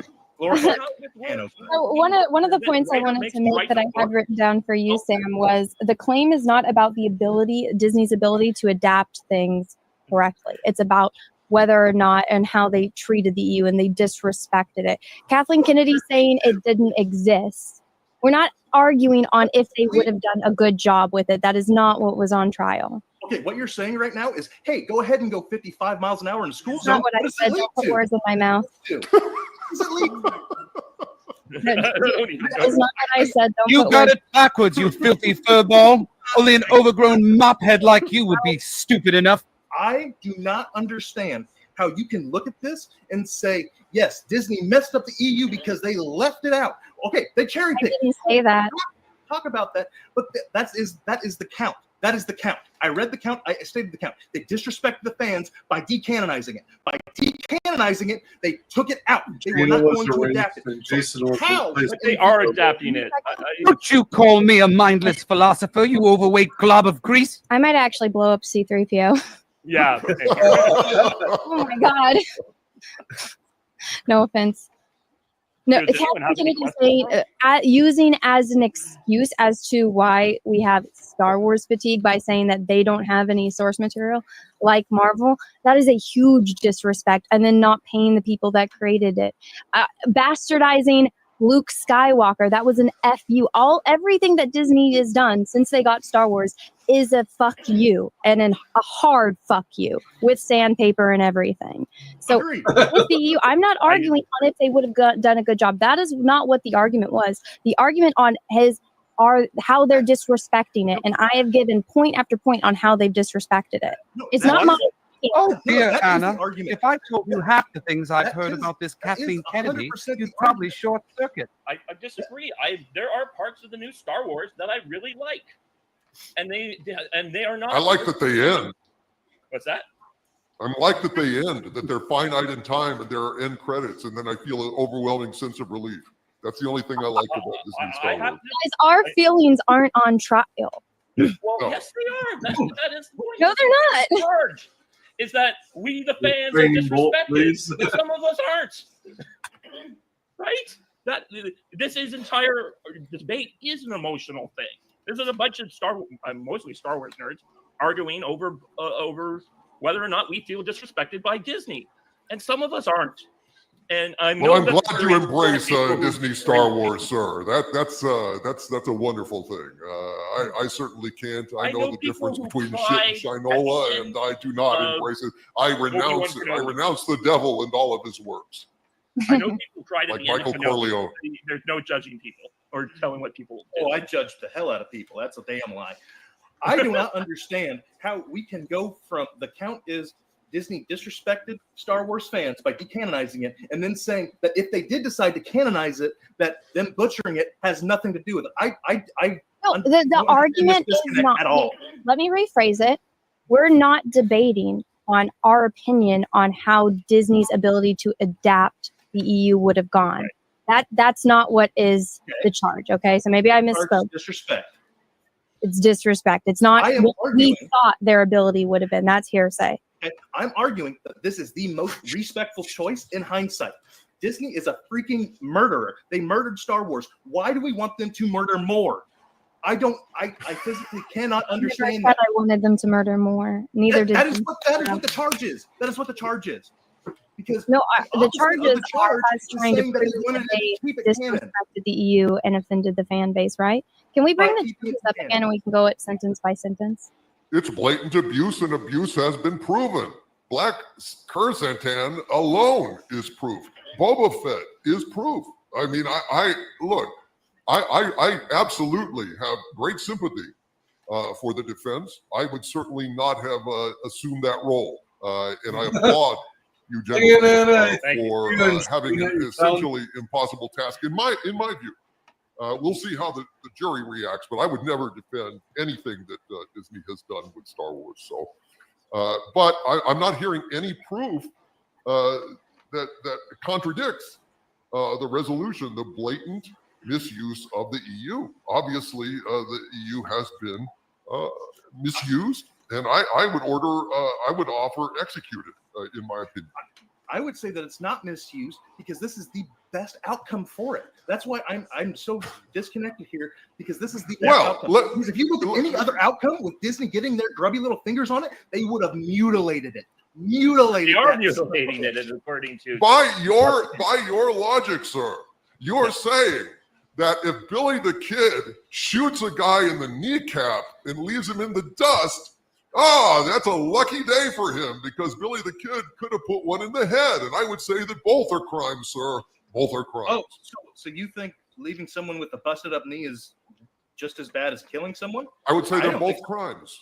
They're There's both a severity, crimes. but they Sure. are both crimes. Therefore, you're just acknowledging that analogy. You're acknowledging that indeed Disney has abused the EU. They haven't abused it as badly, sir. So you lose, sir. Good day to you. Let me interject, and I think I can find common ground here. So when you brought up Marvel and the shows and how they're not even respecting it, and I explained it's because they don't want to pay the creators, like She-Hulk, they didn't want to pay John Byrne for Sensational She-Hulk.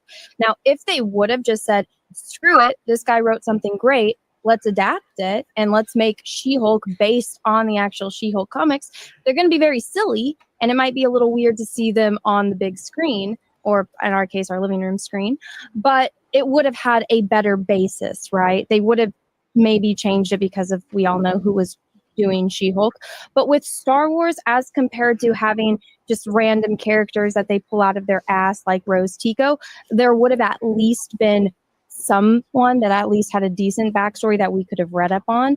Now, this is me doing all hypotheticals. I'm not defending Disney, and I'm not, it's just, we don't know, so that's why we're not arguing. I get what you're saying, where you just like that they were left alone.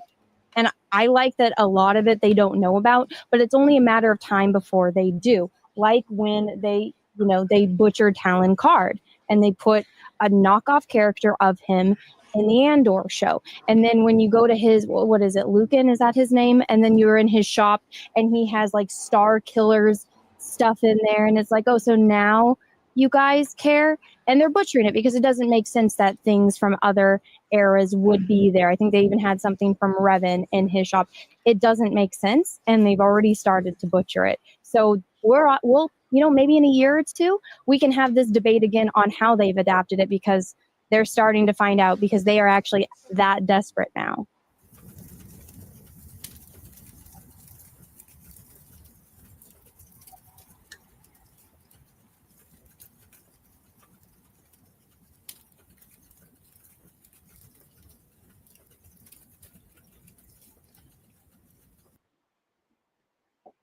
Life's better when you're under our roof. Save up to 23% by bundling your home and auto with us.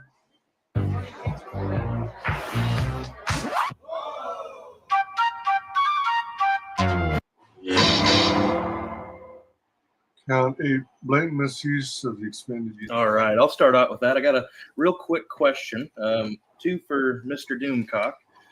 First, you said something that maybe this was relating to George Orwell. Sweet voice changer, by the way. Got lost in your voice. You said something about that they burnt all the history.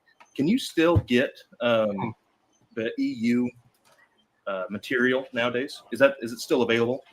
Yeah. Yes, it is. Okay. See, the reason I asked that is because recently. Can I answer that question? Disney does actually not sell it. The only places you're able to get it is on eBay or Facebook Marketplace or secondhand dealers. Oh. Disney does not sell them. That is correct. And also, as I stated in my opening, that it is only a matter of time until these materials, through attrition or the fan base dying out, vanish, and then the new narrative will be supreme, as it was in Orwell's book. Gotcha. So now on to you. That was weird. Excuse me.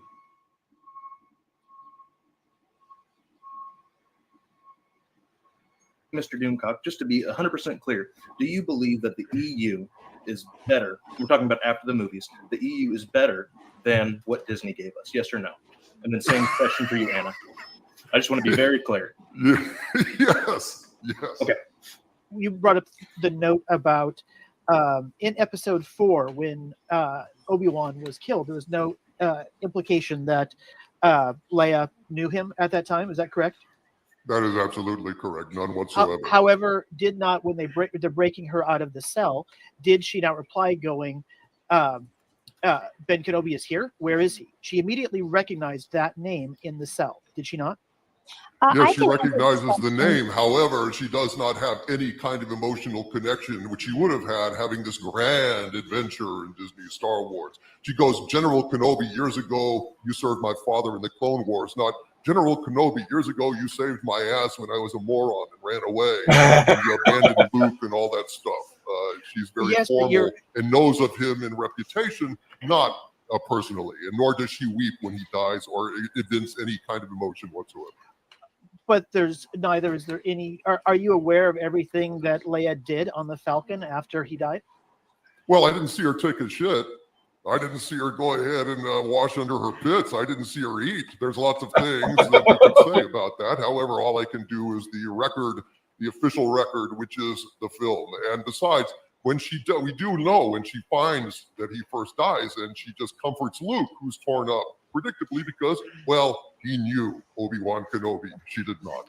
Well, since you were clearly expecting that someone that's grown up on Alderaan and through the politics, both of the Imperial Senate as well as just on our homeworld as well, would not be able to more resiliently withstand that emotional impact than Luke did. Well, she should at least blink. Fair enough. Briefly, we will go over some. Sorry, Your Honor, I had a question. Yes. It's just one question. What's the question? Why do we want Chewbacca to be dead? If we accept the expanded universe, Chewbacca is dead. We can't bring him back from the movies. Everybody dies. I know, but that's the thing. Did he die? Did he die a punk ass death like Cad Bane, or did he have a good noble death? There's an incident with a moon. That's all you really need to know. Right.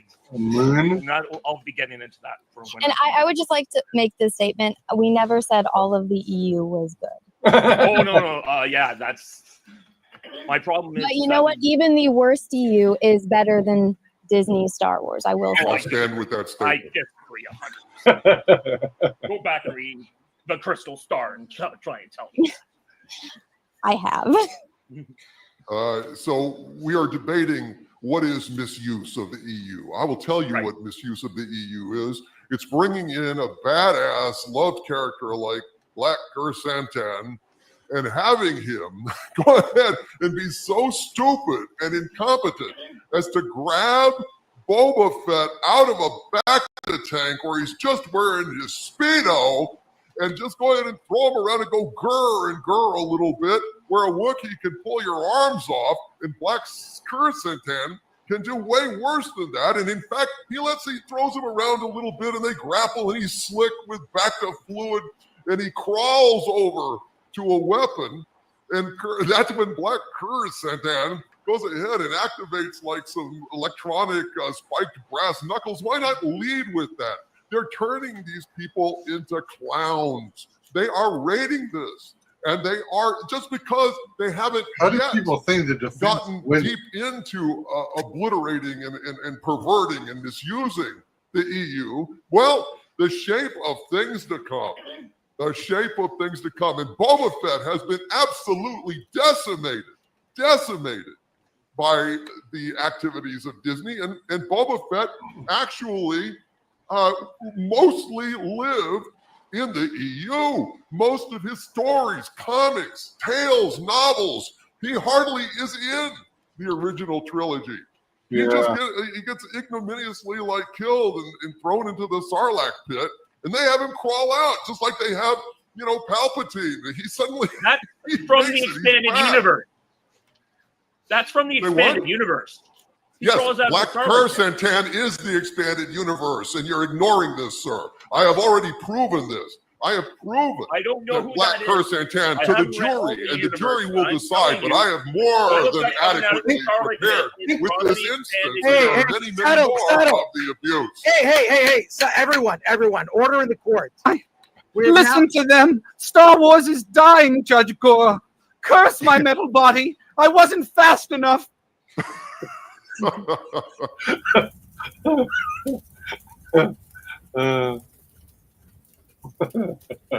a funny way to end it in that clip.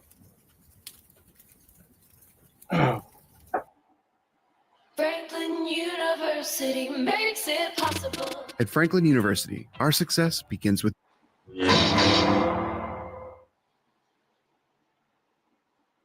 Please keep an open mind. I suggest a new strategy, Judge Gore. Let the Doomcock win.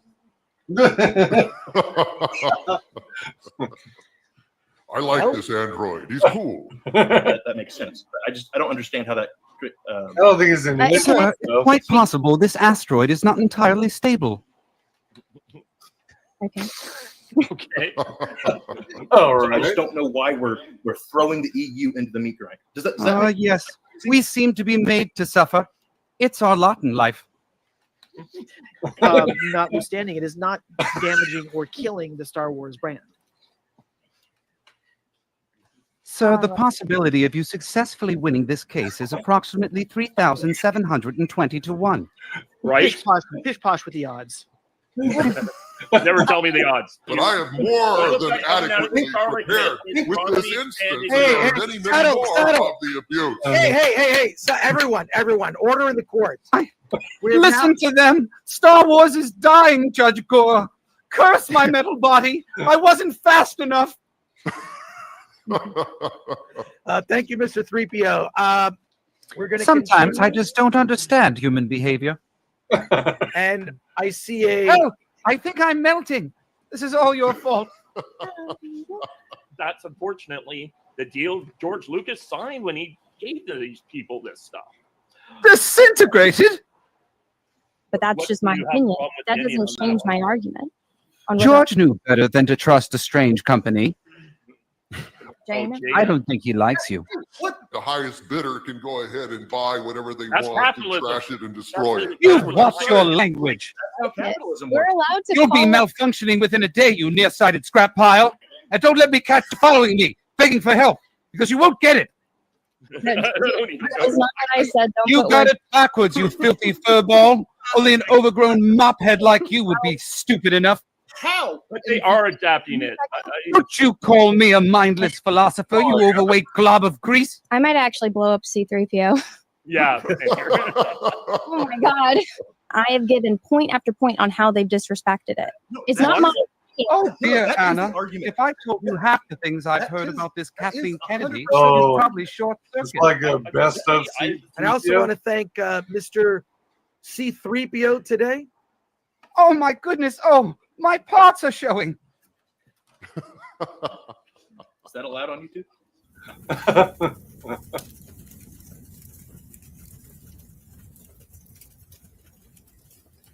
Do I have time to squeeze in another?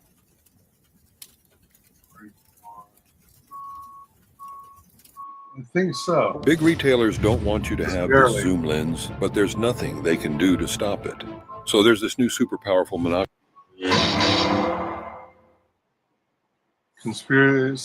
Conspiring with. All right. We are talking about activism in Disney Star Wars. Now, I would like to acknowledge that I'm not going to call it Star Wars anymore. That is dead naming it. It no longer exists. It died when George Lucas sold it to Disney. Little did we know how much damage a company can do to an intellectual property that we all loved and adored as children, that defined a lot of our nerddom throughout the years. It was our Beatles, Star Wars, and Disney has slowly and methodically murdered it through activism, including, but not limited to, canceling the EU, getting rid of LucasArts, and announcing that the Force was female, which is such an idiotic thing to do when you can just not say anything. And that was Kathleen Kennedy keeping a promise. Yes, Kathleen Kennedy was handpicked by George Lucas, and she is a Judas. She is absolutely a Judas. So we heard the Force is female. Then they started instituting their activism through the Lucasfilm Story Group and their marketing department. While Lucasfilm did not, or Disney did not develop fan baiting marketing, they perfected it and made an enemy out of half of their fandom, which is now most of their fandom. Taking what Ghostbusters 2016 started and absolutely running with it. Poisoning creative decisions. How could you not put Han, Luke, and Leia in a scene together? How could you make Han Solo a bad father who walks into a lightsaber? How can you make Han Solo's son an idiot? How can you kill and make Princess Leia an idiot? How do you make Luke Skywalker a sad old man? These are activist decisions that poison creativity. These are not subversions of expectations. These are diminishing the classic characters to try to prop up your new characters, something you didn't need to do. We were interested when Disney purchased Star Wars. Oh, yeah. We thought, hey, it's a pretty good idea. Kathleen Kennedy sounds good. She's got a good pedigree. 10 years later, what have we got? Star Wars has an expiration date, and now it is simply a category on a diminishing streaming service that has lost millions of subscribers and billions of dollars to the tune of $4 billion. I would say that's not a success. Diminishing returns in the movies to the point where we haven't seen a Star Wars movie since the fall of Skywalker or Rise of Palpatine, whatever you want to call it. And their most recent installment, Indiana Jones and the Dial of Dysentery, is the biggest flop in the company's history, all overseen by the criminal Kathleen Kennedy. Bad Robot, who was in the employ of Lucasfilm while our country was burning during the Summer of Love, decided to come out with this. And I will present it to you. This is via Bounding in the Comics. This is one of the worst crimes, absolutely worst crimes. Let me see here. Sorry, I wasn't prepared for this. I'm known for my preparation, ladies and gentlemen. Here are my extensive notes, by the way. And yes, it does say shit's fucked up on this top. And it says, enough is enough. Enough police brutality. Enough outsized privilege. Enough polite conversation. Enough white comfort. Who in the hell says that who's selling movies? Could you imagine a hot dog salesman saying that? Star Wars is what brought us together. Fandom is what brought us together, despite what our political differences were. As you may know, I owned a comic shop for 10 years in San Francisco. My one rule, well, two rules: you can't use the bathroom and no politics. And people who are on the right and the left sat there and laughed and had a good time because they were talking about the mutual things they loved, like Star Wars. And this divides not only fandom, the country. While the country was burning, asshole Jar Jar Abrams decides to come out and divide the country more, fan the flames of division. And it's a disgusting act. We have more. We have so much more. I'm not going to be able to get to all of it now, not necessarily in this order. We also have Rewriting Ripley. Rewriting Ripley is a blog on Medium, which most people wouldn't have noticed if Pablo Hidalgo, a member of Lucasfilm, a Lucasfilm executive, decided to signal boost them. This article, which we won't go over, I'll just summarize it for you. It was about our good friend Ryan Kinnell, Esquire, who was on this very trial a couple of weeks ago. And whoops, did I share? There we go. And they wrote this in plain sight. Sorry, I shared the wrong one. Damn it, I boomered it. They tried to present our good friend Ryan Kinnell as this innocent little lad that we lured down the alt-right pipeline. And we are using Star Wars to fan the flames of hate. And we are taking our orders from the ghost of Rush Limbaugh somehow and Steve Bannon. In plain sight, how white supremacy, misogyny, and hate targeted the Star Wars sequel trilogy and won. Now, the authors of this article, one of them had an affiliation to Star Wars. And again, it was signal boost by members of Lucasfilm. And it goes down a bit. It just hits some, it says hate right there. And it goes on to say that the Ryan was this innocent lad that we all radicalized. And we're doing it to what end? I'm not sure. Their point of view is white supremacy. This is how activism poisons fandom. Sure, science fiction has always had allegorical morality tales. That is not political. That's a morality tale. It's good and bad. But we don't know what good, or Hollywood doesn't know what good and bad is anymore. Being heroic, being masculine is bad. It's evil. That's why you come out and say the Force is female and all of a sudden piss off, well, a lot of dudes and a lot of women. That's not really how you sell a product. I go to Data Racer. Let's go to Data Racer's tweet, which shows Pablo Hidalgo. Pablo. Whoa. Good friend Data Racer, by the way. Following and signal boosting Rewriting Ripley, which was an assault on the fandom. And he says, Lucasfilm executive Pablo Hidalgo started following Rewriting Ripley after she launched this mass flag attacks. Pablo has followed multiple SJWs trying to destroy the fandom menace. How much involvement does Lucasfilm have in these efforts, and silence their critics? Well, apparently it's a lot. It's quite a bit. They have developed a thing that is now known as fan baiting. And this is a thing, and these instructions come straight from the top. Things get leaked to the access media, including when The Last Jedi fervor was going on, that it was Russian bots, it was review bombers, it was racist fans, white supremacist fans, because we all know white supremacists are just huge fans of things like Star Trek and Star Wars. And they tried to paint paying customers, people who have loved George Lucas's creations their entire lives, as racists and Nazis. And I have never heard a single word from Disney defending the fans. Oh, we've had car videos defending Moses Ingram from Ewan McGregor, but we've never heard a peep. We never heard a peep defending Gina Carano. Gina Carano, who was fired over her political views, was fired from people within Lucasfilm who started a movement to get her fired over not. I know the post that everybody talks about, that was the straw that broke the camel's back. What really pissed Lucasfilm off was beep, bop, boop, refusing to put her pronouns in her bio. Now, you would say that's Gina being an activist. Yes. All I ask for is consistency. If Pedro Pascal can call half the country Nazis, I think it's okay for Gina Carano not to put pronouns in her bio, but we don't see a consistency because there isn't one. There is a political bias.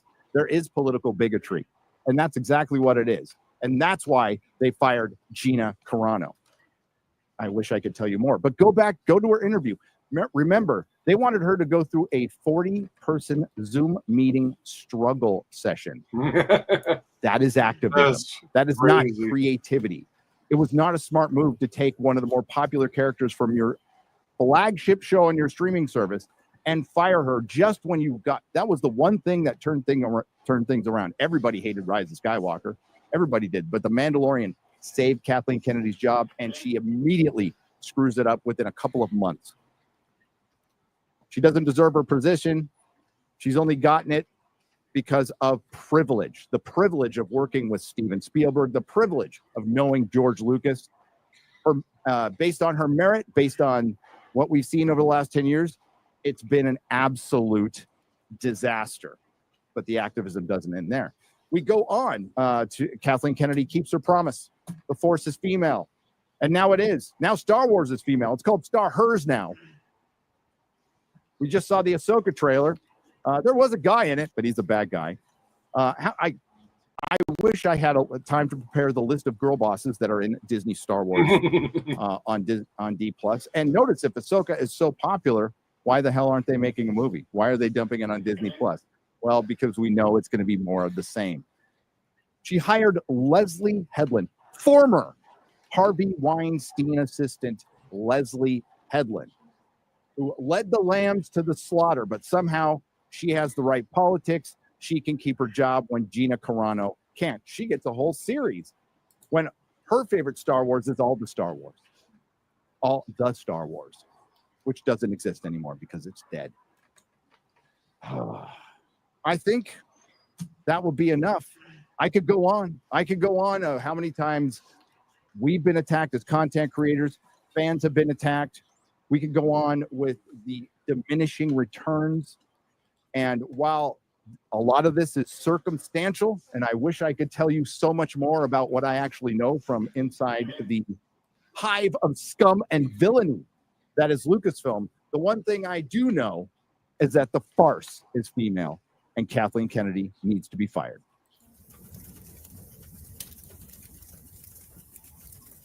Well, we got through a lot of clips. So 38 is. Hey everyone, Ryan from Hank's Belts here. Hey, I just wanted to show you real quick two of my favorite belts in the line. Montana Visor belt. All right. So that's where we'll begin next time. 38. Wow, these are real short. It's almost like they switched to doing shorts and clips instead of full-on streams. So there's 60 videos total, but 5 of them are hidden. I wonder if those are the full long ones. All right. Well, that covers another series of vids. Thanks for joining me today. We will resume this next chance I get. Thanks very much for your continued support, and y'all have a good day. See you in the next one. Thundercats!